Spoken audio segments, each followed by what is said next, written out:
Genova, Stadio Ferraris, un saluto da parte di Federico Zancan e Cristian Panucci. Genoa-Roma, 26esima giornata del campionato di Serie A. Totti in mezzo, arriva il gol di Mexes, Roma avanti, Mexes al 6° minuto.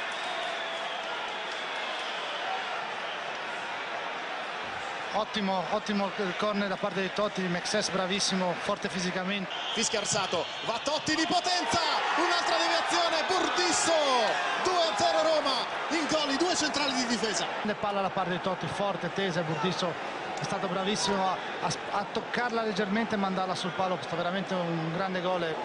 Il contropiede contro i due centrali del Genoa, Denelli e Calazze, la palla di Totti per Borriello, al limite Borriello, entra in area, Borriello carica a sinistro, entra sul destro, poi allarga il gioco, Totti controlla, Totti! Francesco Totti, 3-0, la firma del capitano. Grandissimo contropiede da Roma, fantastico il movimento di Borriello. Qui attenzione a Flores in area, Palacio, il Genoa. Blanca, Blanca, Blanca, Leon, Leon, Leon.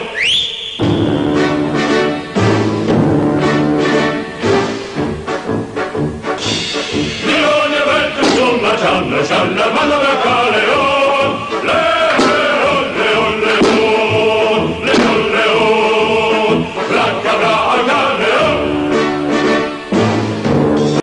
Blanca, Blanca, Blanca, Leon, Leon, Leon.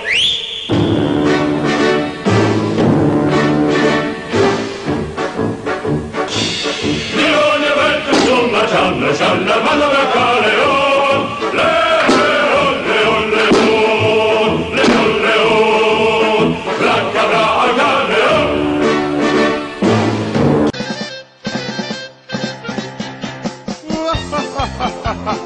Che figura di merda! Che figura di merda! Che figura di merda!